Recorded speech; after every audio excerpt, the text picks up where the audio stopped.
அகத்தாய்வு நோக்கம். பட் இது நம்ம எதோ பிரமையானத்தை கொண்டு ஏன் வச்சுருக்காங்க அப்படின்னா, நம்ம அடிக்கடி ஞாபகப்படுத்திக்கணும்.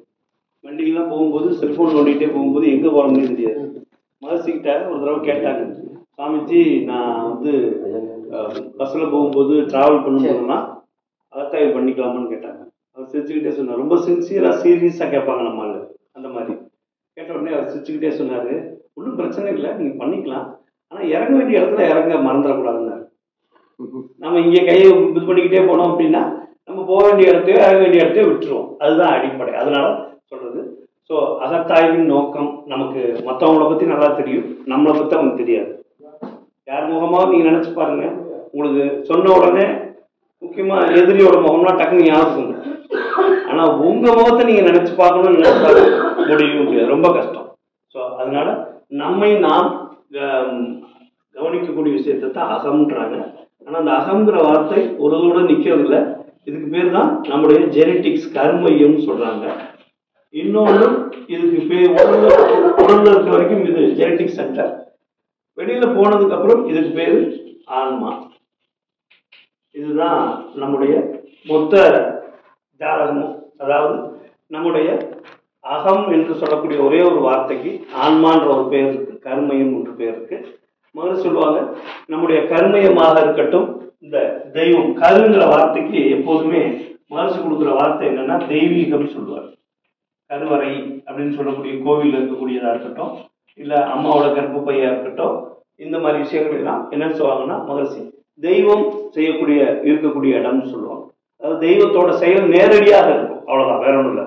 மற்றதெல்லாம் வெவ்வேறு பிரிவாக சில காரணங்கள் இருக்கும். பட் இதுல ஒரு முழுக்க முழுக்க தெய்வீகம் சொல்லக்கூடிய விஷயத்தை நீங்க நம்பி பார்க்கலாம். அதனாலதான் கிராமத்துல அழகா ஒரு வார்த்தை சொல்லுவாங்க, மழை பேரும் மகப்பேரும் மகேசனோட கையில் இருக்குமா. மழை பெயர்தா இருந்தாலும் குழந்தை பிறப்பா இருந்தாலும் இறைவனோட சித்தம்னு சொல்லுவாங்க. இன்னைக்கு நம்மளால இங்க இருக்க ஜாதகத்தை கட்டத்தை எழுதி வாங்கிட்டு கட்டத்துறையை எப்படி பெற்றுக்கிறதுன்னு போய் டாக்டர்கிட்ட கொடுத்துட்டு நீ என்ன வேணாலும் பண்ணிக்க, எனக்கு இந்த சமயம் தான் ஆப்ரேஷன் பண்ணணும்னு உட்காந்துருக்காங்க. அப்படிலாம் நடக்குது. ஸோ கட்டத்துறை கட்டம் எப்படி சரியா இருக்கும், சரியில்லாம தான் போகும். அப்போ என்ன அடிப்படை, இங்கே அவங்களுக்கு சந்தோஷம், இந்த டைம்ல பிறந்தா குழந்தை நல்லா இருக்கும். இந்த கரு உருவான நேரம் தான் ரொம்ப முக்கியம். இப்போ நீங்க ஒரு வீட்டுக்கு அட்வான்ஸ் கொடுக்குறீங்க அப்படின்னா சில பேர் அந்த வீட்டுக்கு அந்த குடி போகிற நேரத்தை பார்க்குறாங்க. அட்வான்ஸ் கொடுக்குற நேரம் தான் ஃபர்ஸ்ட். அந்த வீட்டோட கான்ட்ராக்ட் எப்போ நடக்குது அப்படின்னா அந்த அட்வான்ஸ் கொடுக்குற நேரம் நல்ல நேரத்தில் கொடுக்குறோம். அது ₹1 இருந்தாலும் நீ அந்த வீட்டுக்கான உங்களுக்கான ஒப்பந்தம் எப்போ நடக்குதோ அது நல்ல நேரத்தில் நடக்கணும். அது எமகண்டத்தில் நடந்து நீங்க பால் காய்ச்சல் நேரம் நல்ல நேரத்தில் இருந்தாலும் எது வேலை செய்யணும் நீங்களே பார்த்துக்குங்க, அவ்வளவுதான். ஸோ எப்போதும் அதே போல ஒரு குழந்தை உருவாகக்கூடிய நேரம், அதுக்கு தான் அவ்வளவு முக்கியத்துவம். நம்ம தான் சாந்தி முகூர்த்தங்கிற ஒரு விஷயத்தை அவ்வளவு பெரிய விஷயமா வச்சிருக்காங்க. பட் கேரளால சாந்தி முகூர்த்தத்தை எப்படி வச்சிருப்பாங்க அப்படின்னா அவங்களுடைய அந்த 4 to 6 வச்சிருப்பாங்க, பிரம்ம முகூர்த்தத்தில் வைப்பாங்க. நம்ம ஆளுதான் வந்து இங்க அப்படி வைக்கிறோம். பட் மடலும் பழைய முறை அப்படித்தான் இருந்திருக்கு. அதெல்லாம் இங்க வந்து அப்படி மாத்தி வச்சுட்டு இருக்கோம். அதனாலதான் பிறக்கக்கூடியதெல்லாம் எப்படி பிறக்குதுன்னு நமக்கே தெரியுது. பூரா டாஸ்மாக்ல கை எப்படியே ஏற்றிக்கிட்டே நின்றுட்டு இருக்கு. எப்படி இருக்கும். பேர் வைங்கடான்னா தாத்தா பேர் பாட்டி பேர் வைங்கடான்னா இவங்க குச்சி ஸ்கேலுன்னு பேர் வைக்கிறாங்க. அப்பதான் நல்ல வாயில நுழையுதாமா. எப்படி இருக்கு. ஸோ இந்த பரம்பரை அந்த இதெல்லாம் வந்து சும்மா ஏதோ விளையாட்டுக்காக உருவாக்கப்பட்டதில்லை. அதுக்குள்ள நிறைய சிஸ்டமேட்டிக் இருக்கு. அது நமக்கு கொஞ்சம் கொஞ்சமா இப்போ ஆன்மீகத்துக்குள்ள வரத்தான் அது நமக்கு புரியும். ஸோ இந்த அகத்தை ஆய்வு பண்றது, அகம்னாலே முதல் சிக்கல். ஏன்னா நல்லா யோசிச்சு பாருங்க, நீங்க தனியா இருக்கும் போதெல்லாம் உங்களுக்கு வரக்கூடிய எண்ணங்கள் பாருங்க. நிறைய எண்ணங்கள் உங்களுக்கே பிடிக்காத எண்ணங்களும் இருக்கும். உங்களுக்கு பிடிச்ச எண்ணங்கள் இருக்கும், அது வேற விஷயம். ஆனா உங்களுக்கே பிடிக்காத எண்ணங்கள் பலது இருக்கும். அது தூக்கி போடுறதுக்கு வழி தெரியல. அது நம்மளை மீறி வந்துகிட்டே இருக்கு. நமக்கு உதவணும் மேல கோவப்படுறோம். நமக்கு யாரெல்லாம் நம்மளை ஞாபகம் வச்சிருக்காங்களோ அவங்களெல்லாம் கஷ்டப்படுத்துறோம். முக்கியமா வாழ்க்கை துணையா இருக்கட்டும், நம்ம தாய் தந்தையா இருக்கட்டும், அவங்களுக்கெல்லாம் சரியான நன்றியை செலுத்தியிருக்கோமா இல்லையான்னு நமக்கு தெரியாது. ஆனா என்ன செய்யறோம், அவங்க இடத்த காலி பண்ணிட்டாங்க, உயிர் போன பிறகு அந்த ஆன்மா இது நம்மளை பாதிச்சிடக்கூடாதேங்கிறதுக்காக விழுந்து தோசம் கொடுக்குறோம். எங்க ராமேஸ்வரம், காசி எல்லாம் கொடுக்குறோம். ஸோ அதனால எப்போதும் இருக்கும்போது நம்மளை புரிஞ்சுக்கிட்டோம் அப்படின்னா நாம மற்றவங்கள சரியா புரிஞ்சுக்க முடியும். மற்றவங்களாம் யாருன்னு கேட்டா நம்முடைய அந்த கேரக்டரோட கண்ணாடி தான். நான் எப்படி இருக்கணும் அப்படித்தான் அவங்க பிரதிபலிக்கிறாங்க. நான் என்ன நினைச்சுக்கிறேன், அவங்க மோசம் அப்படின்னு சொல்லிக்கிறது நான் பெருமைப்பட்டுக்கிறேன். இல்லை, நான் எப்படி இருக்கணும் அதுதான் எதிர இருக்கவங்க என்னை ரிஃப்ளெக்ட் பண்ணுவோம், அவ்வளவுதான். அப்போ நம்ம பல பல விஷயங்கள் இருக்கு, உங்களுக்கே தெரியும். நீங்க அன்றாடம் சந்திக்கக்கூடிய ஆட்கள்ல ஒவ்வொருத்தரும் ஒவ்வொரு இடத்துல ஒவ்வொரு மாதிரி நடத்துக்குவாங்க. உங்கள்கிட்ட ரொம்ப பொலைட்டா நடந்துக்குவாங்க, இன்னொருத்தர் ஹார்டா நடந்துக்குவாங்க. காரணம் என்னன்னா அவங்க அவங்கள்ட்ட அப்படி ஆக்ட் பண்ணியிருக்காங்க. அதுதான் அடிப்படை. அப்போ அகம் என்பது என்ன அப்படின்னு கேட்டா, முழுக்க முழுக்க மறு சொல்லுவாங்க, இந்த அகத்தை அறிவதற்கு 2 விஷயம் தெரியணுமா. அது நம்ம போக போக தெரிஞ்சுக்குவோம். முதல் விஷயம் ஜீவகாந்தத்தை பத்தி நமக்கு தெரியும். 2வது இறை உணர்வு நமக்கு வேணும். இந்த 2ம் ரொம்ப அவசியம். இறை உணர்வு பத்தி நமக்கு தெரியணும்னா நம்முடைய ஜீவகாந்தத்தை பத்தி நமக்கு தெரியணும். அப்போ அதுதான் சொல்லுவாரு, கருமையத்தையும் இறைவனையும் ஒரே இடத்துல வைப்பார். வச்சுட்டு அதை தெரிஞ்சுக்கிறதுக்கு உங்களுக்கு ஜீவகாந்தங்கிற விஷயத்தை தெரிஞ்சுக்கணும். ஜீவகாந்தத்தை பத்தி நான் என்ன எப்படி தெரிஞ்சுக்கிட்டோம்? ஜீவகாந்தம்னு நமக்கு என்ன தெரியும்? டீ ஆத்த சொன்னாங்க, அப்படி ஆத்தணும். அதுதான் நமக்கு தெரிஞ்சது ஜீவகாந்தம் சொல்லக்கூடிய விஷயம். ஆனா நம்ம ஒவ்வொன்றும் வாழ்க்கையில அனுபவிக்கக்கூடிய அத்தனை விஷயத்தையும் நாம ஜீவகாந்தத்தை செலவு பண்ணி தான் அனுபவிக்கிறோம் அப்படிங்கிறத பத்தி நமக்கு பெருசா அக்கறை இல்லை. அப்படி அக்கறை இருந்துச்சுன்னா தேவையில்லாத விஷயங்களை நம்ம ஈடுபட மாட்டோம்.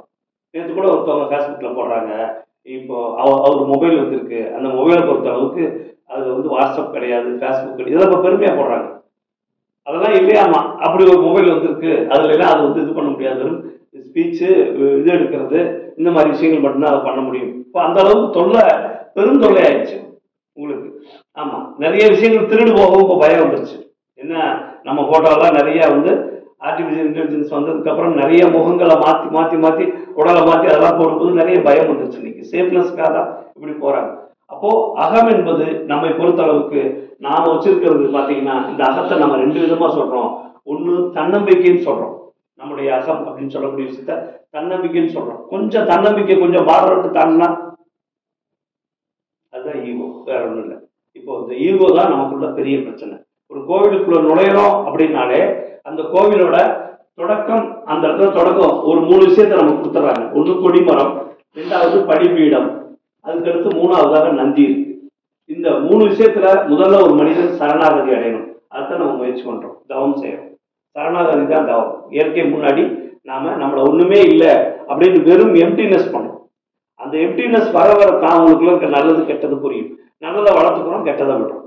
நல்லதை விடுதல் தான் ரொம்ப முக்கியமானது, பிரத்யாகாரம்னு சொல்லுவாங்க.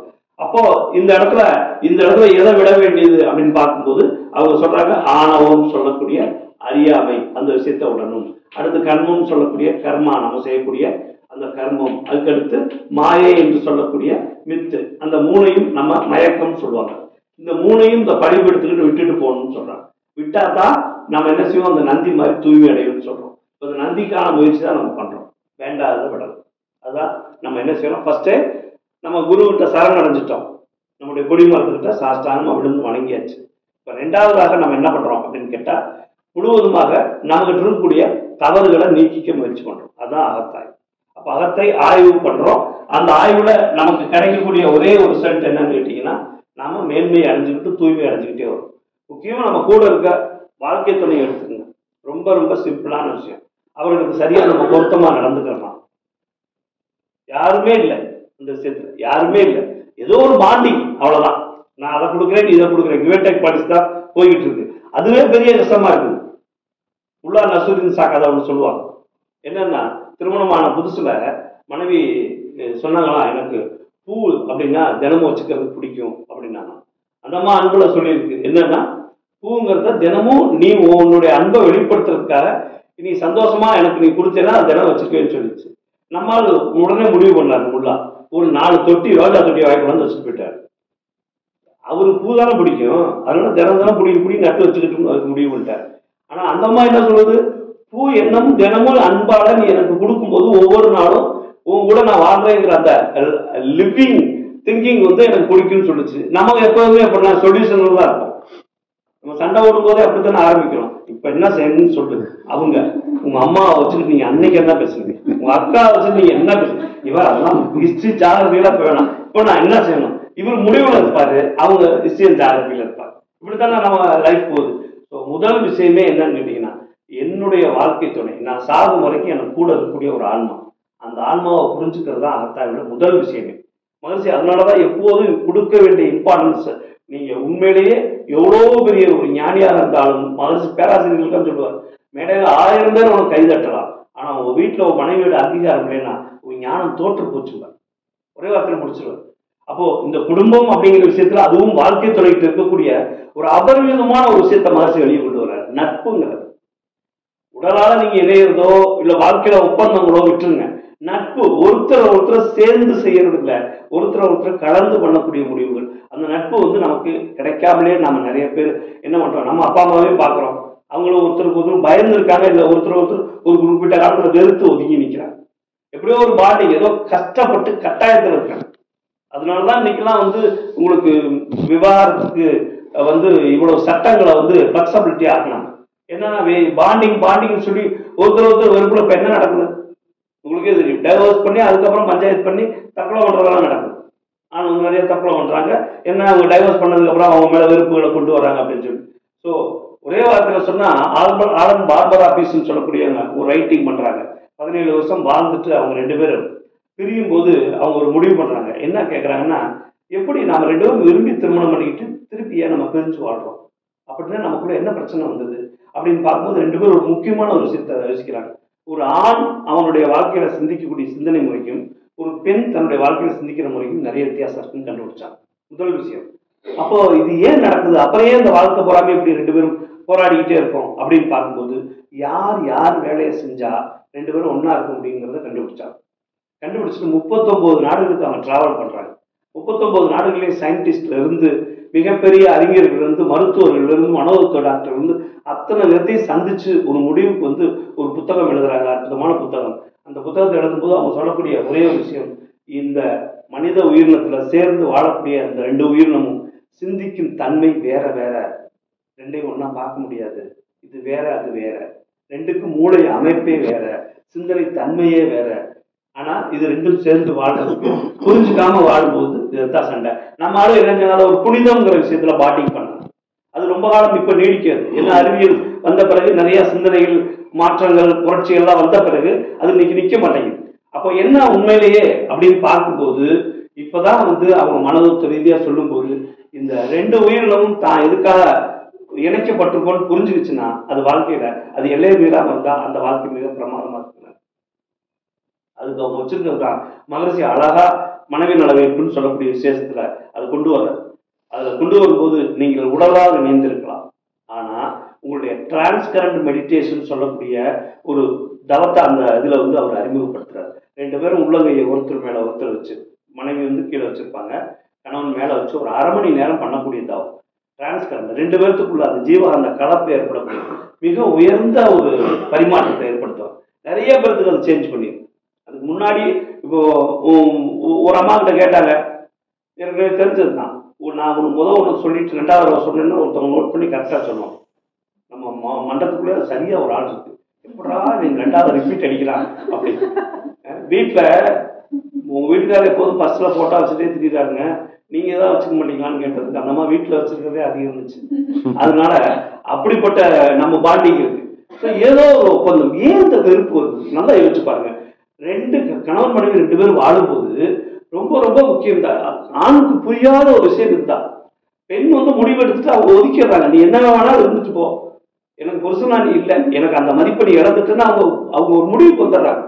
நீங்க இவ்வளவு பேர் ஏஆர் ரஹ்மான் அவ்வளவு பெரிய ஆளு, அது அந்த அம்மாவோட 2 பேருக்குள்ள பொசசிவ்னஸ் பாருங்க. அந்த அம்மா என்ன சொல்லுது, என் கூட அவர் இருக்கிறது இல்லை, எனக்காக வாழ்றது இல்லை, எங்களோட குழந்தைகளோடும் இருக்கிறது இல்லை, அவர் எப்போதுமே ஸ்டுடியோன்னு இருக்காரு. இது ஒண்ணுதான். அந்த அம்மா இசையை விரும்பி தான் கல்யாணம் பண்ணிச்சு. ஆனா அப்படி சொல்லுது. ஆனா அந்த அம்மாவுக்கும் இன்னொருத்தருக்கும் தொடர்புன்னு சொல்லி அடுத்த நாள் ஒரு ஸ்டேட்மெண்ட் வருது, இறங்கி அடிக்குது. அந்த மாதிரி சொல்றது இந்த உலகத்துல யாருக்கும் உரிமை கிடையாது. அப்படிப்பட்டவர் என் கணவர் அப்படி இல்லை. டைவர்ஸ்க்கு கொடுத்து நோட்டீஸ் பண்ணிட்டு பண்ணதுக்கு பிறகும் அந்த பொசசிவ்னஸ் இருப்பாரு, அந்த பாண்டிங் இருக்க இருந்தும் நமக்குள்ள எப்படி சட்டம் வருது, இதுதான் பிரச்சனை. அப்போ ஒரு பெண்ணை பொறுத்த அளவுக்கு அவங்களை கேர் பண்ணக்கூடிய விஷயம் எவ்வளவு. எல்லா ஆண்களும் நாங்க முடிவு பண்றது என்னன்னா, பொருளாதாரத்துல ஒரு பெண்ணை சாட்டிஸ்ஃபைட் பண்ண முடியும்னு நினைச்சிட்டு இருக்கோம். பெரிய ஹம்பக்கதா லைஃப்ல, பெரிய ஹம்பக்கதா.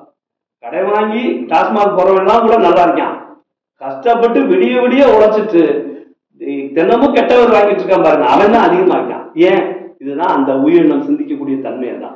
எங்களை பொறுத்தளவுக்கு பொருளாதாரத்துல சரி பண்ணிட்டோம், வீடு கட்டி கொடுத்துட்டோம், நகை வாங்கி கொடுத்துட்டோம், புடவை வாங்கி கொடுத்துட்டோம், அவங்க அம்மா வீட்டுல எத்தனை நாள் விளையாடுறதுக்கு அனுமதிக்கிறோம், அவங்களுக்கு தனியா வண்டி வாங்கி கொடுத்துட்டோம், எல்லாம் சரியில்லை. நீ சாப்பிட்டியான்னு கேட்கலைன்னா அந்த அம்மாவுக்கு அது பிடிக்கிறது. சாப்பிட்டியான்னு கேட்காதுல்ல, சாப்பிட்ட சமையல் அது ஹோட்டல்ல இருந்து வாங்கிட்டு வந்திருந்தா கூட அது நல்லா இருக்குன்னு சொல்றது கூட நமக்கு வாய் வர மாட்டேங்குது. இங்கதான் நம்ம எல்லாரும் மிஸ் பண்றோம். அந்த இடத்துல தான் நட்புன்னு கொண்டு வர்றாரு மகர்ஷி. அவரே தன்னுடைய வாழ்க்கையில் சொல்லும் போது சொல்றாரு, என்னுடைய இரண்டு மனைவியரும் என் மீது அதிக அக்கறையும் கரிசனமும் செலுத்த ஆரம்பிச்சது எப்பன்னா அவருடைய உணவை நான் பாராட்டும் போதுதான். நமக்கு வருது. நேற்று முந்தனையில ஒரு அம்மாவுக்கு கல்யாண நாள் வழக்கம் போலதான் சொல்ல மாட்டாங்க, அப்படியே உட்காந்துருப்பாங்க. நல்லா பொம்முன்னு இந்த காத்து அடிச்ச பந்து மாதிரி சோகம் உட்காந்துருக்கு. சொல்லிதான் தொலைறாமல. அந்த ஆளுக்கு 1000 பிரச்சனை இருக்கு. நாயா ஓடுறா ஓடியா, கொஞ்சம் இறக்கப்படலாம்ல. ஏமாந்த ஒரு ஆளுக்கா வருத்தப்பட வேணாம். ஏக்கா கொஞ்சமாவது இத்தனை பேர் பார்த்தாங்க போயிட்டாங்கல்ல, எல்லாத்துக்கும் தெரிஞ்சு போயிருக்கு. நம்மளுக்கு வேலை ஏமாந்து போய் கல்யாணம் பண்ணாங்க இல்லையா, ஒரு நிமிஷம் ஆமான்னு சொல்றதுக்கு எப்படி கஷ்டப்படுறாங்க. அந்த ஆளுநர் கொஞ்சம் இறக்க வேணாம், கொஞ்சம் பார்த்து பாருங்க, அவ்வளவுதான். சோ ஓடுறாங்க. ஆண்களுக்கு சத்தியமா தெரியறது இல்லை. தன் மனைவிக்கு ஒரு சின்ன விஷயம் பிடிக்கும் தெரியுது. ஒரு பூ கொண்டு வந்து நிறைய பேர் அல்வா வாங்கி கொடுக்குறாங்க, அதுக்கு விவரமாக்காங்க. ஆனா பூ வாங்கி கொடுக்கறது ஒரு விஷயமா அது அப்படின்னு எதிர்பார்க்கறாங்க. இல்லவே இல்லை, அது ஒரு விஷயமே இல்லை. ஆனா அந்த விஷயம் தான் அவங்களுக்கு பிடிக்குது. என்ன சொல்றீங்க? ஒரு புடவை வாங்கி கொடுக்கறது, அது அவங்க பிடிச்ச கலரா பார்த்து வாங்கி கொடுக்கறது, இதெல்லாம் ஒரு சின்ன விஷயம் தான். அதான் சொல்ற மாதிரி கணவன் மனைவி நட்புல ஜெயிச்சிட்டோம் அப்படின்னா அந்த வீடு மாறுச்சு. அப்படின்னா அந்த மனைவி அவங்களுக்கு ஒத்துழைச்சாங்கன்னா அந்த குழந்தைகள் நல்லா வளர்க்கப்படுவாங்க. அந்த குழந்தைகள் அடுத்த ஒரு சமுதாயத்தை உருவாக்குறோம். நீங்க 2 பேரும் குடும்பம் நல்லா இருந்துச்சுன்னா வரக்கூடிய வந்து போறவனும் அந்த வீட்டுக்கோ வந்து போறவனும் சந்தோஷமா இருப்பான், பக்கத்துல இருக்கவனும் சந்தோஷமா இருப்பான். இந்த சமுதாயம் அப்படித்தான் மாற முடியும். அதுக்கு யாரு விலை கொடுக்கணும் அப்படின்னா, யார் அகத்தாவை பத்தி தெரிஞ்சுக்கிறாங்களோ அவங்க தான் விலை கொடுக்கணும். அந்த விலை கொடுக்கறதுக்கு தடையா இருக்கிறது எதுன்னா அவங்க இருக்கக்கூடிய அந்த ஈகோங்கிற வார்த்தை தான். இந்த ஈகோங்கிற வார்த்தை என்னன்னா மகர் சொல்லுவாரு, இந்த ஈகோல 2 பிறக்கும். ஒண்ணு தான் தனதுன்னு பிறக்கும். இந்த தான் அப்படின்னு சொல்லக்கூடிய ஆணவம், இன்னொன்னு பாத்தீங்கன்னா தனதுன்னு சொல்லக்கூடிய அந்த பட்டு. இது பொதுவாக பெண்களுக்கு எப்போதும் கணவனா மனைவிய குழந்தைய யாரையும் விட்டு கொடுக்க மாட்டாங்க, யாரையுமே விட்டு கொடுக்க மாட்டாங்க, தனதுன்னு நிற்பாங்க. இதை நான் சொல்றதான் கேட்கணும்னு சொல்லக்கூடிய தான் என்ற தன்மை நிற்கும். இது ஆணுக்குரிய, நான் சொல்றதான் இந்த வீட்டுல நடக்கணும் அப்படின்னு. ஸோ திரும்பி சொல்றேன், உங்களுக்கு நல்லா புரிஞ்சுக்குங்க. எப்போதும் பெண்களும் தனக்கு இப்படிதான் வேணும்னு சொல்ல தெரியல. நீங்க கூட கேள்விப்பட்டிருக்கலாம், ஒரு அம்மா ஒரு மீம்ஸ்ல கூட போடுறான், அவங்க வீட்டுக்காரர் ரொம்ப கெஞ்சி கேட்கறான், நேற்று சாப்பிட நைட்டு வந்தேன், நீ சாப்பிடலன்னு சொன்ன, நீ சாப்பிட்டுருக்க மாட்டேன்னு தெரியும், சாப்பிட்றியான்னு கேட்டேன், இல்லை வேண்டாங்க. திருப்பி 11 மணிக்கு எழுப்பி இன்னொரு தடவை சாப்பிடுன்னு ஏன் கேட்கலன்னு கேட்டேன். சரி துவங்கிட்டேன், சரி எந்திரிச்சு உட்காந்து சாப்பிட்டோம், உனக்காக இன்னொரு தடவை சாப்பிட்டேன். அன்னைக்கு சினிமாவுக்கு போகலாமா வெளியில் போகலாமான்னு கேட்டேன், வேணாங்க. நான் போயிட்டு வந்ததுக்கு அப்புறம் கேட்ட, நீ ஒரு வாரம் பேசல, ஏன் என்னை இன்னொரு தடவை நீ கேட்டு கேட்டுதானே, நான் வெளியே போயிருப்பேன், நான் சும்மா தான் உட்காந்துன்னு கேட்டேன். உண்மையிலே நீ தான் யாருன்னு கேட்டான். அந்த அம்மா சொல்லிச்சு, அதான் எனக்கும் தெரியாது. இப்படி லூசுகளோட கல்யாணம் பண்ணி வாழ்க்கை அந்த ஆம்பளை சம்பாதிப்பாங்க, எப்படித்தான் விளங்குவாங்க வெளியே, யோசிச்சு பாருங்க. பாவம் இல்லையா? சத்தியமா தெரியலீங்க. நாங்க ஒத்துக்கிறோம், அதை ஒத்துக்க தெரிஞ்ச ஆண்கள் வெற்றி பெறலாம். எனக்கு தெரியலம்மா, நீ எப்படி யோசிக்கிறேன்னு எனக்கு தெரியல அப்படின்னு சொல்ல மகர்ஷியார ஒத்துக்கிறாரு. அவர் பாருங்க, திருமணம் நடந்து 2வது அந்த அம்மா கல்யாணம் பண்ணி வச்சுட்டு அடுத்த நாள் தன்னுடைய அந்த இதுல எழுதுறாரு, மனவளக்கலையில அவரோட வாழ்க்கை வரலாறு எழுதுறாரு. என்னன்னா, இனிமேல் என்னுடைய வாழ்க்கையில அவ்வளவு மகான் எழுதுறாரு, இனிமேல் என்னுடைய வாழ்க்கையில நான் ஒரு முடிவெடுத்தா இது வரைக்கும் ஒருத்தருக்கு தான் அக்செப்ட் பெற்று நான் இது பண்ணிக்கிட்டு இருந்தேன், இனி 2 பேர்த்திட்ட முடிவு வரணுங்கிற. அந்த அம்மா சொல்ல, லட்சுமி அம்மா ஒரு ஜூனியர், வெரி ஜூனியர் இருந்தாலும் இவர் அன்னைக்கு என்ன முடிவு பண்றாரு பாருங்க, நான் எடுக்கக்கூடிய முடிவுகள்ல 2 பேர்த்தோட சம்மதமும் இனி நான் பார்த்துதான் செய்யணுங்கிறார். அதுதான் பொறுப்பு. ஆனா இதை எங்க தொலைச்சோம்னே நமக்கு தெரியுது. கணவன் மனைவி நட்புல எல்லாத்தையும் சொல்லித்தராங்க இந்த வீணா போனவங்க. முதல் நாள் ஒரு மதுரையில ஒரு தடவை ஏதோ ஃபங்க்ஷனுக்கு நின்றுட்டு இருக்கேன். அப்போ ஒருத்தர் மாப்பிள்ளை 2 பேரும் நின்றுட்டு இருக்காங்க. அதுல ஒருத்தன் சொல்றான், மாப்பிள்ளை நாளைக்கு போட்டோல நல்லா இருக்கணும்னா நல்லா பீர் அடிச்சிரு, சாயந்தரமா தயிர் சாதம் சாப்பிட்டு ஃபுல்லா மூஞ்சி கும்புன்னு இருக்குன்றான். அடுத்த நாள் பொண்டாட்டியை பத்தி சொல்லவே இல்லை, மூஞ்சி எப்படி இருக்குன்னு மட்டும் தான் சொல்லிருக்கான். இவங்க எல்லாம் வச்சுக்கிட்டு இப்படி குடும்பம் நடத்தி அந்த பிள்ளைய பாவம் தான் உண்மையிலேயே. ஆனா சொல்லித்தர யாரு இருக்கா? ஒரு கிறிஸ்டியானிட்டியில அழகா இருக்கு, ஒரு 3 கிளாஸ் நடத்துறாங்க. நீங்க இந்த சபைக்கு நான் கல்யாணம் பண்ண போறேன், இந்த பெண் வீட்டை கல்யாணம் பண்ண போறேன்னா அந்த பெண் வீட்டுக்கு ஒரு நோட்டீஸ் போகுது, இவங்களுக்கு ஒரு நோட்டீஸ் பண்றாங்க.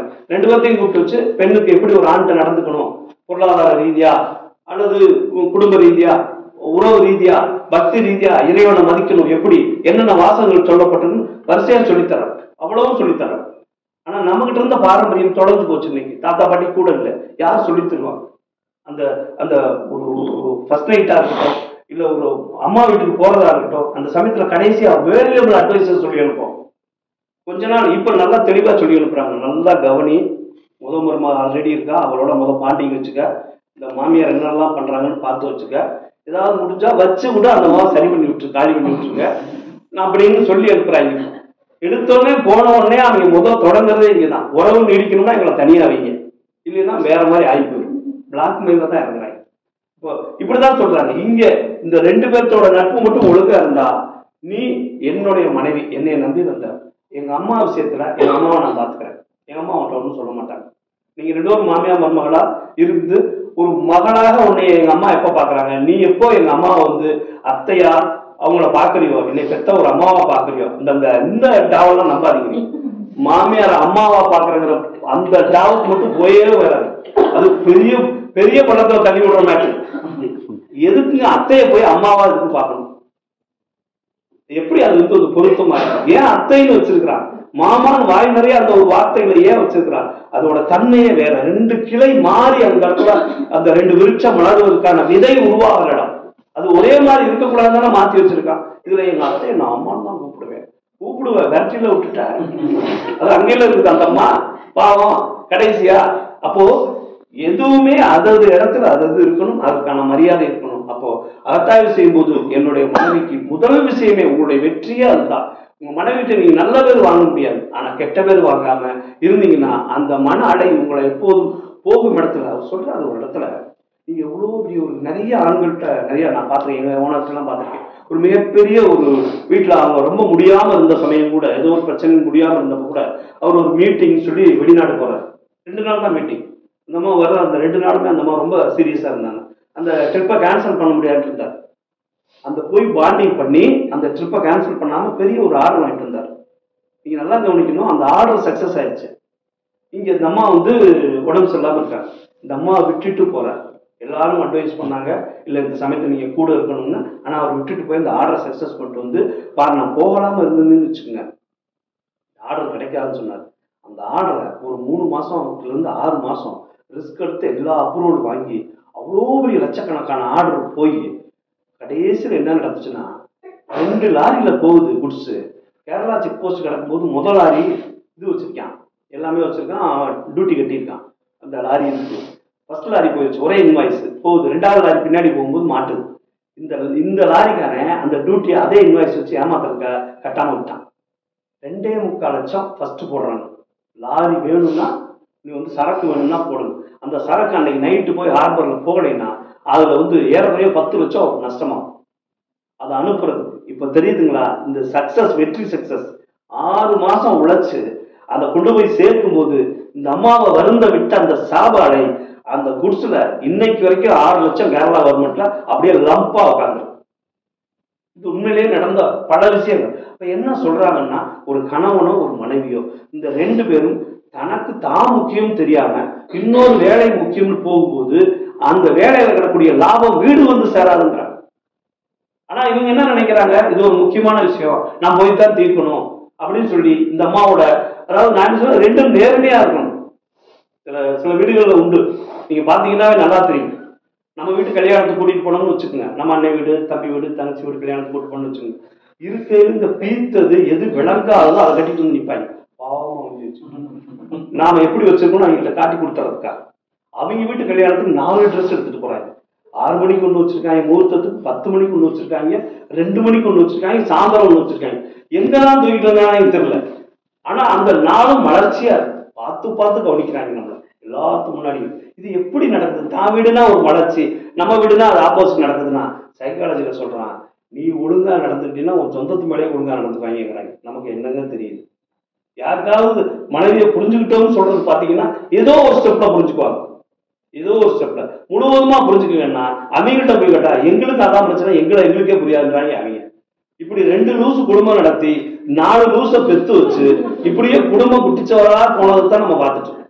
எங்க இது சரியா நடக்க போகுது அப்படின்னு கேட்டா அண்டர்ஸ்டாண்டிங் தான். அதுதான் மாதிரி சொல்றாரு. அண்டர்ஸ்டாண்டிங்கிற வார்த்தை என்னன்னா, 2 பேரும் சொல்றதை ஈக்குவலா பார்க்கறது அண்டர்ஸ்டாண்டிங். ஆனா மாதிரி சொல்றாரு ஸ்டாண்ட் அண்டர்ங்கிறார். இப்படி பாருங்க, அவர்கள் உணர்ச்சி வசப்பட்டவங்களா இருந்தா நீங்க உணர்ச்சி வசப்படாதவங்களா இருந்து பாருங்க. அவங்க ஏன் கோவப்படுறாங்கன்னு ஸ்டாண்ட் அண்டர், அடுத்த நிலையில இருந்து பாருங்க. அவங்க 14க்கு மேல இருக்காங்களா, நீங்க 14க்கு கீழே இருங்க. மன அலையில ஏன் அந்த அம்மா அவளை கோவப்படுது மார்னிங்ல, சாயந்தரம் நார்மலா இருக்கிற ஒரு அம்மா ஏன் மார்னிங்ல ஒரு டென்ஷனா இருக்கு? ஏன் அப்படின்னா தானே சமையல் பண்றாங்க, தானே எல்லாம் பண்ணும்போது அந்த டிப்ரெஷன், இந்த குழந்தைய ரெடி பண்றது வந்து நாம இங்கிருந்து போவோமா, நல்லா தியானம் பண்ணிட்டு அப்படி படிச்சுன்னு போய் நிற்போமா, பார்த்தோன்னு நம்ம மேல கடுப்பா வரும். இந்த சந்தோஷமா எங்கேயோ இருந்துட்டு வரான். நான் மட்டும் இந்த வீணா போனது அவன் சாயல்ல பெத்து வச்சதா போராடி கிட வேண்டியதா இருக்கு. அவங்க கவலை, அவருக்கு அங்க டீ கூட கிடைக்காது. அவர் உட்கார்ந்து அப்படியே அடுப்பை பார்த்துக்கிட்டு, பால் இருக்கும் எல்லாம் இருக்கும். ஆனா அவர் டீ போட்டாருன்னா அவரே குடிக்க முடியாது, நாய் குத்துறாருன்னா செத்து போயிடும். அவர் என்ன பண்ணுவாரு, டீ அப்படியே பழகிடுச்சுங்க. அப்போ இந்த இடத்துல ஒரு உதவி, ஒரு கரிசனம்.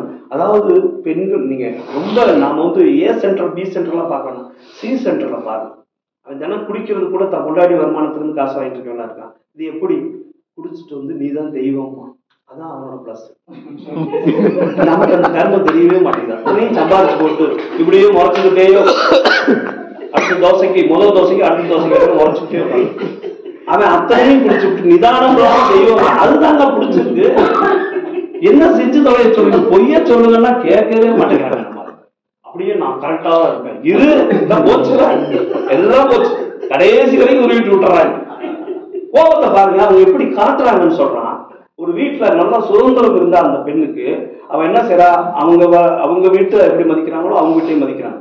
ஒரு பெண்ணுக்கு அந்த சுதந்திரம் இல்லைன்னா இவன் மேல உள்ள கோபம் அவனுடைய பெத்த அம்மா மேலையும் அவன் கூட பிறந்தவங்க மேலையும் திரும்புதுங்கிறான். உண்மையிலேயே திரும்புறது அங்க இருந்தா டேர்னிங் ஆகுதுங்கிறான். ஓசோ சொல்லும்போது தெளிவா சொல்றான், இவன் ஒன்னும் பண்ண முடியாது, இவனுடைய வாழ்க்கை துணை மட்டுமல்லாம் இந்த குழந்தைகளுக்கு அப்பா, இவனால எனக்கு வருமானமாக கிடைக்குது, ஆனா என் மேல எனக்கு அக்கறை இல்லை. இந்த அக்கறை எனக்கு இல்லையே, நான் எப்படி என் கோபத்தை நான் காட்டுறதுன்னா தெரியாம தான், பிளானிங்லாம் கிடையாது. நான் அடக்கி வச்சிருக்கிற என்னுடைய அந்த அந்த ஒரு டிப்ரெஷனை யார் மீது காட்டும் போது அப்படியே பெத்த அம்மா மேல திரும்புது, ஏண்டி நீ பெத்த அப்படிங்கிற மாதிரி அங்கதான் போகுது. இது தெரிய மாட்டேன். மாமியார் மருமக சண்டை இங்கதான் வருது. இவர் ஒழுங்கா இருந்தா, கணவன் ஒழுங்கா இருந்தான்னா அது ஒழுங்காங்கிறது எப்படின்னு தெரியல. அது தெரிஞ்சா தான் நான் புத்தகம் போட்டிருப்பேன், என்ன எல்லா பேரும் ஜெயிச்சிருப்பான். அப்போ ஒழுங்காங்கிற விஷயம் என்னன்னு தெரியல, அதுதான் பிரச்சனை.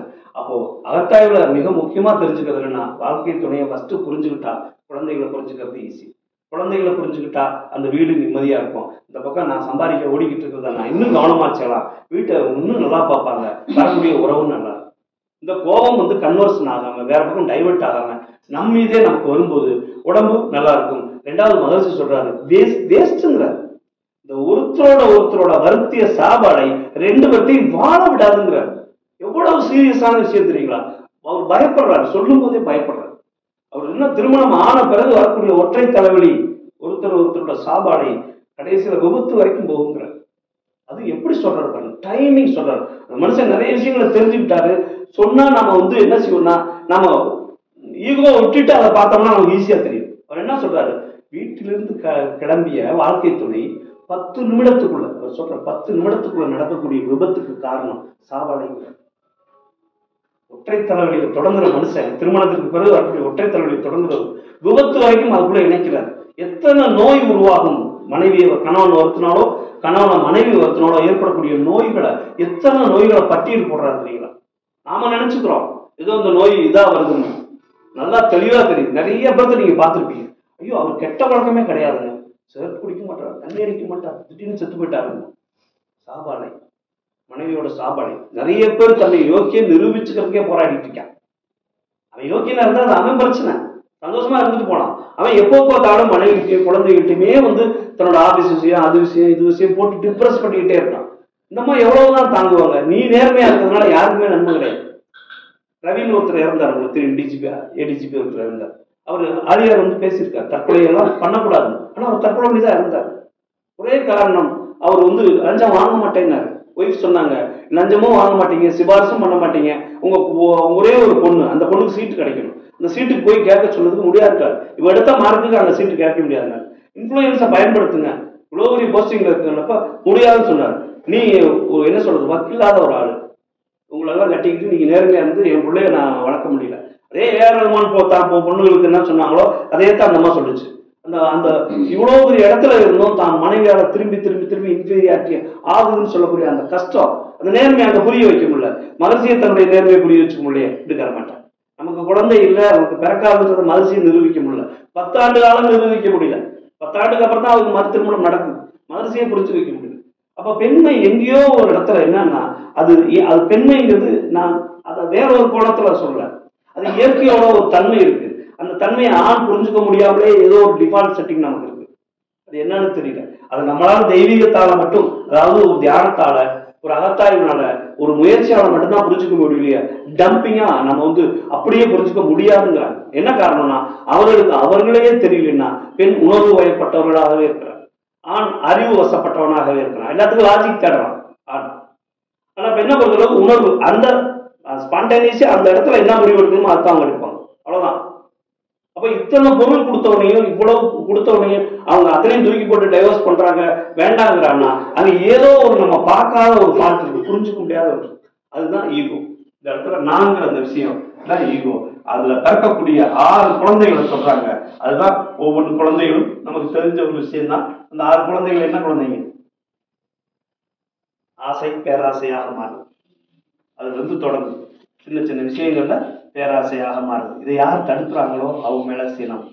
அதுக்கடுத்து இது தடுக்கும் போது இன்னும் கோபத்துக்கு கடும்பற்றாக மாற்றுகிறது.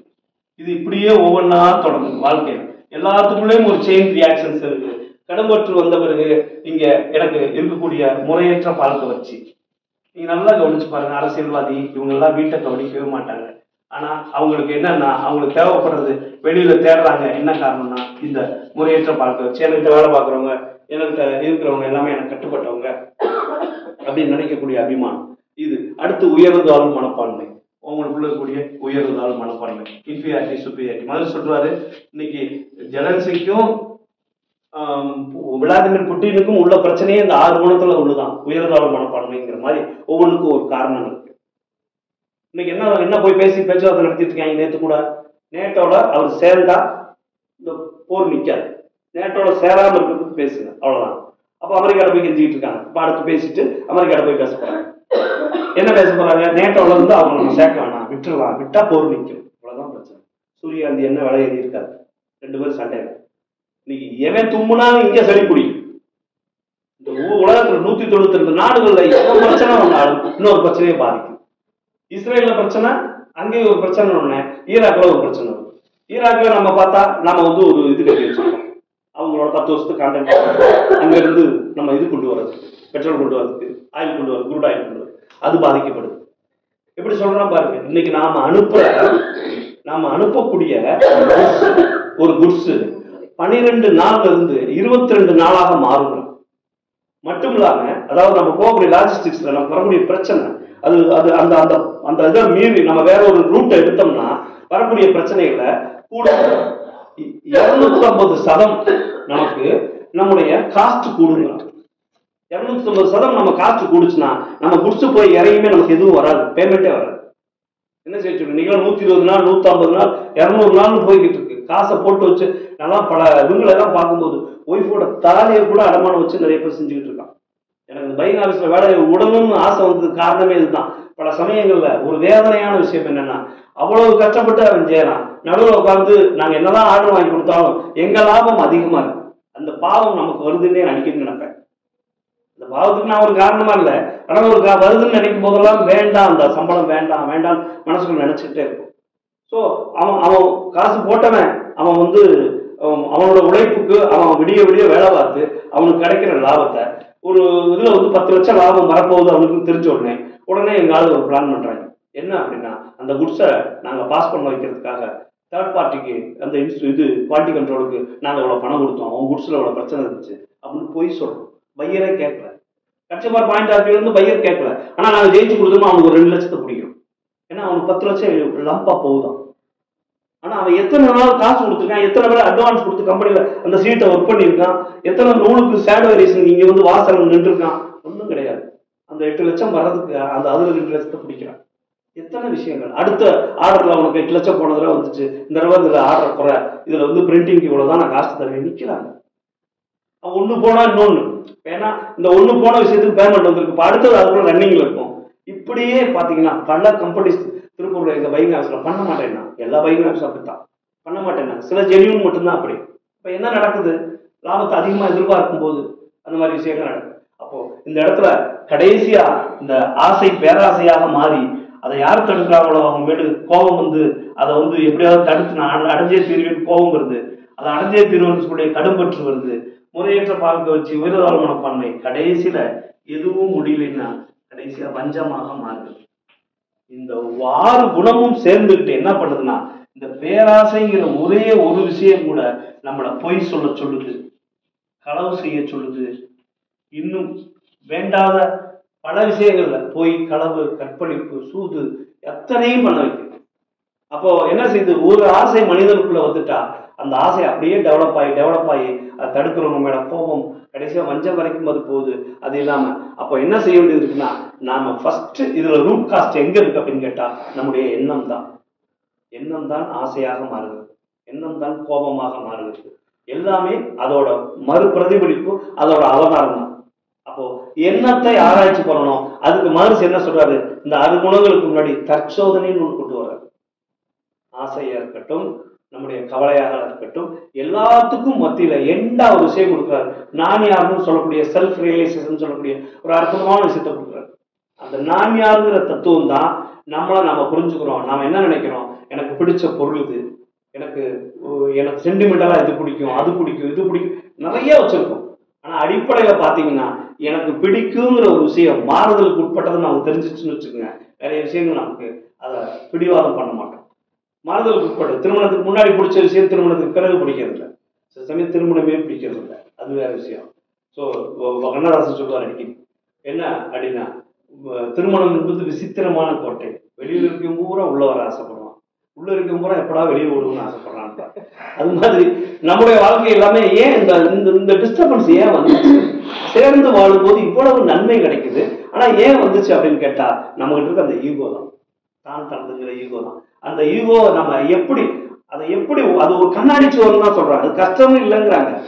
ஆனா என்ன பிரச்சனை, வீட்டுக்காரமா சத்தம் போடுறாங்க. இப்ப காலையில போனோடனே நீங்க வார்டு வர்றீங்க, அவன் என்ன பண்றான் தெரியுமா, அது என்ன பண்ணி பாரு, இன்ன வரைக்கும் உட்காந்துட்டு சாப்பிடாம உட்காந்துருக்கு, அது இதுமா போனோடனே அதெல்லாம் இதுக்கெல்லாம் ஆர்கியூமெண்ட் பண்ணாம அதெல்லாம் பார்த்து கொண்டு போய் இதுல விட்டுட்டு வந்துட்டு, இதுக்கு ஸ்கூல்ல கொண்டு போய் விட்டுட்டு வந்துட்டு ரொம்ப சிரமப்படுத்திட்டானா அப்படின்னு கேட்டா புஷ்ஷுன்னு இந்த காத்து போயிடும். அது கேட்கறது இல்லை. நைட்டு நீ ஒழுங்கா படுக்க மாட்டேங்க, வந்தோடனே இனி நாம ஒழுங்கா படுக்க முடியாது. எங்க சாவி இருக்குன்னு அவங்களுக்கு தெரியும், நமக்கு தானே தெரியும். அவன் பையனே பாக்குறான், காலையில அப்பா அப்படியே வீரமா சத்ரபதி சிவாஜி மாதிரி பேசுறாரு, சாயந்தரம்னா அப்படியே ராகுல் காந்தி மாதிரி அப்படியே கிட்டு, ஏன் இந்த அப்பாவுக்கு அம்மாவுக்கு என்னதான் பிரச்சனை, சாயந்தரம் அவன் தேவை அவனுக்கு தானே தெரியும். அப்ப இங்க என்ன, காலையில இவ்வளவு பேசுறாரு, சாப்பாடு ஒழுங்கா ஆக மாட்டேங்கிறா, ஒழுங்கா டைம் கொண்டு வர மாட்டேங்கிறாரு, சாயந்தரம் தான் இப்படில வர்றாரு அப்பா உள்ள வரும்போதே. அவங்களுக்குள்ள பாண்டிங்க அந்த பிள்ளைகளுக்கு புரியவே மாட்டேங்குது. நம்ம பிள்ளைங்க ரொம்ப ஓரப்பா இருக்குது. இப்போ இப்பெல்லாம் ரொம்ப ஒரு கூட சொல்லுவாங்க, ஒரு பிள்ளை நகம் கடிச்சுக்கிட்டே இருந்துச்சான். அவங்க அம்மா சொன்னாங்களா, நகம் கடிச்சுன்னா வயிறு ஊதிக்கும் அப்படின்னா. இவங்க வீட்டுக்கு ரிலேஷன் ஒரு பொண்ணு வந்துருக்கு, பிரெக்னன்சி 9 மாசம். அந்த பொண்ணு வந்து உட்கார்ந்தோடனே இந்த பொண்ணு இந்த குழந்தை சொல்லிச்சான், நீங்க என்ன தப்பு பண்ணிருக்கீங்கன்னு எனக்கு தெரியும் அப்படின்னுச்சான். அந்த அம்மா பயந்துருச்சு, என்னடா இந்த வீட்டுல ஒரு சின்ன புள்ள வயசே இருக்கு, அசிங்கமான வேலையெல்லாம் பண்ணி வச்சிருக்காங்க இவங்க அப்படின்னு அந்த பயந்து போயிட்டாங்களா, நீ நேரம் வச்சிருக்கான், அப்பாடா இதான பிரச்சனை, இதெல்லாம் நல்ல வேலை அப்படின்னு தப்பிச்சான். ஸோ அந்த மாதிரி இருக்கு நம்ம குடும்பம், நம்ம அமைப்பெல்லாம். பிள்ளைகளுக்கு எதையோ சொல்லி பயமுறுத்தி வைக்கணும். நல்லா பாருங்க, ஒரு பக்கம் சண்டை, ஒரு பக்கம் சமாதானம், இப்படியேதான் போயிட்டு இருக்கு. ஒரு பக்கம் கூட புரிதல், அந்த அண்டர்ஸ்டாண்டிங், ஒரு சந்தோஷம். என்ன இல்லை, அவங்க உங்களுக்காக கஷ்டப்படுறா, நீங்க அவங்களுக்காக கஷ்டப்படுறீங்க. இதை புரிய வைக்க நான் ஒண்ணுமே இல்லைங்களே, என்னன்னா இதை விட மாட்டேங்க, என்னை நீ மதிக்கணும். நான் வீட்டுக்குள்ள வந்துட்டேன், ஆஃபீஸ் போயிட்டு வீட்டுக்குள்ள வந்துட்டேன், நீ நான் என்ன 1000 பிரச்சனைகள் வந்தாலும் சரி, நீ வந்த உடனே சாப்பிடுறீங்களா அப்படியே அப்படின்னு தாங்கணும். தாம்பாளத்தட்டுல வச்சு எங்க தாங்குறது, இங்க 1000 பிரச்சனை இல்லை. ஒண்ணு வீட்டு பாடம் எழுத மாட்டேங்குது, பாதி ப்ராஜெக்ட் நாமளே மண்டையை பிடிச்சி பண்ண வேண்டியதா இருக்கு. ஒரு ஸ்டிக்கர் வேணுமாங்க, இந்த மாதிரி போர்டில் ஒட்டுற ஸ்டிக்கர் 5 கடைக்கு 2 நாள் அரைஞ்சிட்டு இருக்கேன் நான். 10 ரூபா ஸ்டிக்கருங்க, அதுக்கு ஒண்ணுமே சம்மந்தமே கிடையாது. அந்த அவங்க இது எக்ஸாம் எழுதுற அட்டை இருக்கு பார்த்தீங்கன்னா, அதை ஒட்டிக்கிறது ஃபேன்சி ஸ்டோர் தான் கிடைக்கும்னு அந்த அம்மாவே நீ ஒரு மாதிரியா பாக்குது. எத்தனை தடவை தான் அந்த அம்மா கிட்ட போறது, அந்த அம்மா என்ன கடைக்கு அதுவும் வாங்க வராம அடிக்கடி இருந்தாலும் வரான்ற அளவுக்கு முடிவு அந்த அது அந்த அளவுக்கு ஆயிப்போச்சு. ஒரு ஸ்டிக்கருக்கு அலைய விட்டுருக்கேன் 2 நாள். பையன் 8 வயசு, அது அலைய விடுது. இப்படி என்ன செய்ய சொல்றீங்க? புரிஞ்சுக்க வேண்டிய விஷயம் என்னன்னா, நம்ம எதையோ ஒன்று தொலைச்சிட்டோம், அதை தேடுறதுக்கு நாம இன்னொன்னு தொலைச்சா தான் தேட முடியும். ஒரு நாம எப்படி தேடிக்கிட்டு இருக்கோம் அப்படின்னா, ஒருத்தன் ஏதோ ஒரு பொருளை காணான்னு டியூப்லைட் கீழே வந்து தெரு முடிவில் வந்து தேடிக்கிட்டு இருக்கான். ஒருத்தன் போய் கேட்டான், என்னடா தேடுற அப்படின்னு. சாவியை காணான்னு. எங்க தொலைச்சேன்? வீட்டுல என்ன. அப்புறம் என்ன இங்கே தேடுறேன்? வெளிச்சம் அங்க இல்லைல்ல. நாம அப்படித்தான் லூசு போனாலே இருக்கும். எங்க தொலைச்சோமோ அங்க தேடாம வெளியில போய் how to manage my my would be அப்படின்னு சொல்லி அங்க படிச்சுட்டோம். வீட்டுல இருக்க அந்த அம்மா 2 பேரும் கவுன்சிலிங் கோயம்புத்தூர் போறாங்க. அவர் முன்னாடி போய் முறைச்சிட்டு போறாங்க. அந்த ஃபீஸை போட்டுருவோம். இன்னைக்கு அந்த அம்மா கழுத்துல எப்படி ஒரு 5 சவரன் போட்டுருவோம். அவர் ஒரு பேப்பரை கொடுத்து நீங்க ஃபில் பண்ணுங்க. எந்தெந்த சமயத்திலாம் அவர் கோவப்படுவார். எப்ப இருந்தாங்க அந்த ஆளு ஆகவே ஆகாது அப்படின்னு அந்த அம்மா ஃபுல்லா அதை மோசமாவே டிக் பண்ணுது. அவரு எங்க வீட்டுல இருந்து எங்க அம்மா வந்தா மட்டும் கோவப்படுறா, அவரு டிக் பண்றாரு. இந்த 2 வகை பிரச்சனையை அவன் தீர்த்துக்கிறத அந்த ஆள்கிட்ட போய் சொல்லிடணும். எனக்கு தொலைக்க வேண்டிய ஒரு கண்ணாடி சுவர் எனக்கு இருக்கீங்க. இந்த கண்ணாடி சுவருக்கு 2 பேருக்குமே தெரியுது ஏன் நான் ரியாக்ட் பண்றேன்னு. ஆனா எதையோ ஒண்ணு விட முடியல. அப்ப தொலைக்க வேண்டியது இங்க இருக்கு. மாதிரி சொல்லுவாரு, விட வேண்டியதை விட்டுட்டா பெற வேண்டியது அங்கேயே இருக்கும் பாரு. அதுதான் ஒரு அழகான உதாரணம் கூட சொல்லுவாங்க. 40 வருஷமா ஒருத்தர் பிச்சை எடுத்து வந்திருக்கேன். ஒரு கிராமத்துல பிச்சை எடுத்த 40 வருஷத்துக்கு மேல இறந்து போயிட்டான். சரி, இந்த இடத்துல பிச்சை எடுத்தா பொது இடம் தானே, சரி இவன் இந்த இடத்துல புதைச்சுருவோம்னு தோண்டிருக்காங்க. 5 அடி தாங்க நங்குன்னு ஒரு சவுண்டு கேட்டிருக்கு. கீழே ஒரு நிறைய தங்கம் உள்ள ஒரு பானை இருக்கு. இந்த பிச்சைக்கார பையன் 40 வருஷமா இந்த தங்க பானை மேலதான் உட்காந்து பிச்சை எடுத்திருக்கான். இது மாதிரிதான் நம்மங்கிறாங்க. நமக்குள்ள இருக்கக்கூடிய தெய்வீகத்தை நம்ம புரியாமலே வெளியே கேட்டுக்கிட்டு இருக்கோம். என் மேல அன்பு செலுத்து, என் மேல மரியாதை கொடு, எனக்கு பணம் வேணும், பொருள் வேணும்னு நமக்கு உள்ளுக்குள்ள இருக்கக்கூடிய அந்த கருமையும் சொல்லக்கூடிய உள்ள வாழக்கூடிய தெய்வீகத்துக்கு கடந்து என்னுடைய ஈகோவை கடந்து எப்படி இந்த கோவில்ல நான் அந்த பலிபீடத்தை கடந்து நான் இந்த நந்தி மாதிரி எப்போ நம்ம என்னுடைய ஆன்மாவை தூய்மை செஞ்சுக்கணும், அப்போ நான் எப்போதும் இறைவனை பார்க்கக்கூடிய அந்த தன்மை நமக்கு கிடைக்கிற மாதிரி எனக்குள்ள இருக்கக்கூடிய அகத்துல என்னுடைய ஈகோவை மட்டும் தொலைச்சிட்டா நான் அப்படிங்கிறத நினைச்சு ஒய்ஃப் சத்தம் போடுறாங்க. என்ன கௌரவம் குறைஞ்சிருச்சு, அவங்க என்னமோ திட்டுறாங்க. அது காதலாம் கேட்கணும்னு அவசியம் இல்லை. பல விஷயம் காதல கேட்டுருக்கோங்கன்றாங்க. ஒரு 3 மாசம் எதையுமே கேட்டு தொலைல. அப்போ உலகினர்தான் இப்ப பூரா.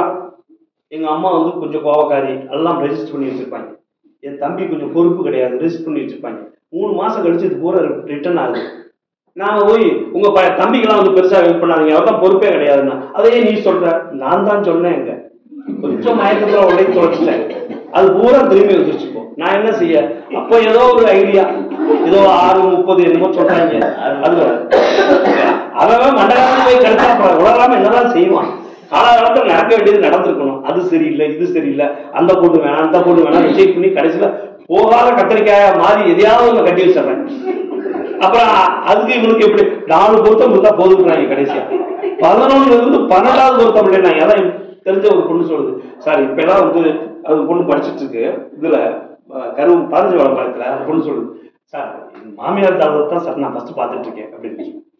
மாப்பிள்ளை கூட பொருத்தம் இல்லைதான் பரவாயில்லையாமா, மாமியார் கூட பொருத்தம் இருக்கணுமா அந்த பொண்ணு சொல்லிட்டு. நான் தான் சொன்னேன், இல்லாத இடத்த பார்த்துக்க வேண்டியது இருந்துச்சு. ஏராசி அப்படிப்பட்டது இல்லை சார், மாமியார் இருப்பாங்க அப்படின்னு. இருப்பாங்க வருத்தப்பட்டு சொல்லி எங்க பிரச்சனை பாருங்க. எல்லா வரத்தையும் வாங்கிட்டு கடவுள்கிட்ட போனா ஒரு சாவ வீட்டுக்குள்ள உட்காந்துருக்கோம். என்ன பண்ண இது கொஞ்சம் பரவாயில்ல. அப்படிதான் 44 ரூபத்தில் இன்னொரு ஆளாதான் வந்து நிக்குது. அப்படியே நாக்கெல்லாம் திருத்திக்கிட்டு எங்க வந்து நிக்கிறது. எல்லாம் இவங்கெல்லாம் இடைஞ்சல் கிடையாது, எல்லாம் அவங்களும் ஆழ்ந்தவங்க தான். ஆனா எங்க இடைஞ்சலா போனாங்கன்னா இந்த மனுஷன் புரிய வைக்கல. இந்த மனுஷனுக்கு எந்த ட்ரைனிங்கும் இல்லை, கணவன்கிற விஷயத்துக்கு எந்த ட்ரைனிங்கும் இல்லை. அப்போ ஏன்னா உன்னை நம்பி வந்தவங்க எப்படி இருக்கணும் நீ தான் சொல்ல முடியும். அதுதான் டாக்டர் சாந்தி சொல்லுவாங்க, சைக்காலஜிஸ்ட். உனக்கு உன்னுடைய அம்மாவையும் உன் மனைவியும் ஒரு கேப்டன் ஒரு எப்படி ஒரு ஷிப்பை மெயின்டைன் பண்ற மாதிரி மெயின்டைன் பண்ண தெரியலையோ நீ கல்யாணம் பண்ணாதது. எத்தனை பேருக்கு எனக்கெல்லாம் ஆயிரத்தே வாய்ப்பு. எங்க அம்மாவுக்கு 5 மருமகள், 5வது தான் நான். இந்த 4ல பார்த்த ட்ரைலர் நல்லா கவனமா பார்த்துக்கிட்டேன். நானே எப்படி வீட்டை விட்டு வரனாங்கன்னு நல்லா பார்த்து வச்சிருந்தேன். எங்க அம்மாவுக்கு எது பிடிக்காது, ஒரு மருமகிட்ட இது பிடிக்காது, அது தான் பிடிக்காது. அதுதான் விஷயம். ஒரு மருமகளுக்கு இது பிடிக்காது, ஒரு மருமகிட்ட இது பிடிக்காது, இது பிடிக்காது. பிடிக்காதுன்னு போது நான் என்ன நினைச்சிட்டேன், கூட இருந்தா தானே என் மருமகள் பிடிக்காம போகும். சத்தமெல்லாம் இங்கே வந்துட்டோம், பிரச்சனையும் முடிஞ்சு போச்சு. இப்ப அதனால எப்போ போனாலும் எங்க அம்மாவுக்கு வந்து என் வீட்டுக்காரங்க வைக்கிற புளி குழம்பு பிடிக்கும், ரசம் பிடிக்கும். எதுனாலும் அவங்க அந்த அன்னைக்கு போனா உண்மையிலேயே நல்லா பண்றாடா உன் ஒய்ஃபு அப்படிமா. அதெல்லாம் ஒரு பெரிய பெருமை, சந்தோஷம். அதெல்லாம் அவங்க பியூர் வெஜ்ஜு முழுக்க. எனக்கு எங்கள் வீட்டில் சொல்லும்போது அம்மா அடிக்கடி சொல்லுவாங்க, எப்படா உடம்பே தேராதுரா அப்படி இப்படி இப்படியே சொல்லுவாங்க. ஆனால் அவங்க அந்த சமையல் இங்கே வந்து 10 நாள் இருக்கும்போதெல்லாம் பார்த்தபோது ஆச்சரியப்பட்டாங்க, என்னடா நம்ம சாப்பாடலாம் ஒரு மேட்டராடா அப்படின்னா. கரெக்டாக அதுக்கு தகுந்த மாதிரி இங்கே தீட்சை கொடுக்க வேண்டியது இதெல்லாம் வரும்போது கட்டாயமாக விடணும், ஆசிரியர் ஆகும்போதுன்னு விடம் வரும்போது கரெக்டாக அவங்க தான் எனக்கு உதவுனாங்க. வாழ்க்கை துணை மகிழ்ச்சி சொன்ன மாதிரி ஏற்கனவே அனுப்பிச்சு வச்சிருக்கு வாழ்க்கை துணை. அப்போ அப்படியும் விடல அப்படிங்கும் போது இயற்கை அழகான ஒரு வேலை செஞ்சிச்சு. அம்மா இறந்த உடனே நான் அவங்க நட்சத்திரத்தின்படி அவங்க இறப்புக்கு 6 மாசம் நான் வந்து விரதம் இருக்கணும், இந்த மாதிரி பண்ணணும், விளக்கு போடணும்னு இருந்துச்சு. அதுவும் அடங்கல அப்படின்னா அடுத்த அப்பா 3 மாசத்துல 98 நாள் அப்பா இறந்து போறாரு. அவங்களுக்கு 5 மாசம் வருது, 1 வருஷம் எதுவும் சாப்பிடக்கூடாதுங்கிறது ஆட்டோமேட்டிக்கா நம்மளை விட்டு போயிடுச்சு. இயற்கை எப்படி வேலை செய்வாங்க. மனைவியை அனுப்பிச்சும் அது புரிஞ்சுக்காம அம்மா சொல்றாங்க அப்பா சொல்றாங்கன்னு நமக்கு பிடிச்சது விடாம இருந்ததுக்கு 2 பேரோட இறப்பு அதை காட்டி கொடுத்துட்டு போகுது. சுத்தமா அது தானாவே விட்டு போகிறாங்க. ஸோ நமக்கு பிடிச்சது நம்மளை விட்டு போறதோ இல்லை நமக்கு பிடிக்காத நம்மளை விட்டு போறதோ நாம தான் முடிவு எடுக்கணும். ஸோ இந்த 6 குணங்களும் 5 பழிச்செயல்களும் மனிதனுக்கு பிறக்கிற இடம் எதுன்னா இந்த தான் சொல்லக்கூடிய ஈகோ தான். இந்த ஈகோவை கொஞ்சம் நம்ம ஒரு நாளைக்கு நம்ம வீட்டில் ஏன் திட்டுறாங்க, ஏன் நம்மளை வந்து பிரச்சனையா நினைக்கிறாங்கன்னா அவங்களுக்குன்னு அதுக்குன்னு ஒரு ரீசன் இருக்கு. ரீசன் இல்லாமல் இல்லை, அது ஒரு சப்ப மேட்டரா இருந்து போட்டோம், நோ மேட்டர். ஆனா அதுக்குன்னு ஒரு ரீசன் இருக்கு. சின்ன விஷயம் தான் இருக்கும், அந்த சின்ன விஷயம் தான் இருக்கும். நீங்க நிறைய கவனிச்சு பாருங்க, பெண்கள்கிட்ட சின்ன விஷயங்கள்ல தான் அவங்க வந்து ரொம்ப பெரிய விஷயமா நினைக்கிறாங்க. சின்ன விஷயம் தான். எங்க அப்பாட்ட கேட்பேன், ஏன்பா அம்மா சாப்பிட்டாங்களான்னு கேட்டீங்களாப்பான்னு கேட்டா, ஏண்டா அவதான்டா சமைக்கிறா, அப்ப அவகிட்ட போய் கேட்க சொல்ற, லூசா இருக்க, ஹோட்டல் கடைக்காரங்க போய் கேட்கற மாதிரி அது அப்படிமா. கடைசி வரைக்கும் ஹோட்டல் கடைக்காரங்களா தான் பார்த்துருக்காரு எங்க அப்பா. எப்படி பாருங்க. அதனாலதான் இந்த அம்மா இந்த ஆள் வந்து விட்டுட்டு போனோம்னா சாப்பாட்டுக்கு அவதிப்படுவார் 98 நாள்ல கூட்டிட்டு போயிட்டாருமா. எங்க தெரிஞ்சவங்க போறோம். ஏன் அப்படின்னா உங்க அப்பாவுக்கு வேற யாரும் சமைச்சு போட்டா ஒர்க் அவுட் ஆகாது, அவருக்கு பிடிக்காது. அப்படி 2 பேரும் 13, 17 திருமணம் பண்ணவங்க, 74 வயசு அப்பாக்கு. 2 பேரும் அப்படி வாழ்ந்தவங்க. அதனால 5 மருமக, இவ்வளவு பெரிய குடும்பமா எடுத்துக்கிட்டவங்க. ஆனா என்ன காரணம், இதுதான் அவங்களுக்குள்ளயுமே அந்த புரிதல்ங்கிறது கடைசி நேரத்துல பார்த்தோம். ஏன் 2 பேருக்கு அண்டர்ஸ்டாண்டிங் இல்லை அப்படி. எல்லாத்துக்குள்ளேயும் அண்டர்ஸ்டாண்டிங் இதுனா ஒருத்தர் விட்டு கொடுக்காத தன்மை தான். நான் சம்பாதிக்கிறேன், நீ பார்த்துக்கணும் அப்படிங்கிறது. நான் சம்பாதிச்சாலும் உன்னையும் நான் பார்த்துக்கிட்டா நீ என்னை பார்த்துக்கிற, 2 பேரும் 2 பேருக்கு வேலையை விட்டுறணும். அது வந்து 2 பேரும் வாழ்றது காப்பாடுறது. அவங்க சமைக்கிறது நமக்கு மட்டுமா சமைக்கிறாங்க, அவங்களும் தானே சாப்பிடணும், சமைக்கிறாங்க. ஆனா மேட்ரு அது இல்லை, நமக்கும் சேர்த்து சமைக்கிறதா தான் அவங்களோட மனோபாவம் இருக்கு. அதை நாம மதிக்கணும். இந்த ஆள் இதுக்காகத்தானே ஓடுறாரு, எத்தனையோ பேர் ஓடிவிட்டான் பாவம், இந்த ஆள் தான் ஏமாந்து நம்ம கூட வாழ்றாரு அப்படின்ற ஒரு இறக்கத்துக்காவது இந்த ஆள் மேல கொஞ்சம் இறக்கப்படுற அவங்களுக்கு அபிமானம் வருதுன்னா, பெண் இந்த இடத்துல இயற்கையோட வேலையை செய்யக்கூடிய ஒரு பிரம்மத்தை உணர்ந்தவர்களால அவர்களுக்கான அந்த வெயிட், அந்த முக்கியமான சுப்பீரியாரிட்டிங்கிற விஷயத்த மகிழ்ச்சி மதிக்க சொல்றாரு.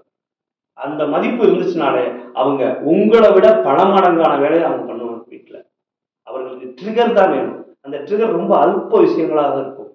அவர்கள் கட்டிட்டு வர புடவை, அவங்க சாப்பாடு, ஆக்கின சாப்பாடு, அவர்களுக்கு ஒண்ணுன்னா உடம்பு சரியில்லைன்னா பார்த்துக்கிறது, மற்றவங்க நம்ம அம்மாவா இருந்தாலும் அவங்கள பேச விடாம தடுக்கிறது, துணி மடிச்சு வைக்கிறது, வீட்டில் துவைச்ச துணியை மடிச்சு வைக்கிறது, இதெல்லாம் செஞ்சதுக்கு அப்புறம் தான் எனக்கு தெரியுது நம்ம வீட்டில் நம்ம வண்டி ஒழுங்காக ஓடிட்டு இருக்கு. ஆனால் அது தெரியவே 10 வருஷம் ஆச்சு. அதுக்குள்ள இழந்தது அதிகம், நிறைய இழந்தாச்சு. ஸோ புரிஞ்சுக்கலாம். நம்முடைய வாழ்க்கையை நாம புரிஞ்சுக்கிறத விட நாம புரிஞ்சுக்கிட்டோம் அப்படின்னா எதிர இருக்கவங்க கண்ணாடியா இருப்பான். அந்த கண்ணாடியில நம்ம முகத்தை பார்க்கும்போது நாமளும் அழகா இருப்போம், கண்ணாடியும் அழகா இருக்கும். கண்ணாடியை குற்றம் சொல்லி எந்த குறையும் இல்லை. வாழ்க்கை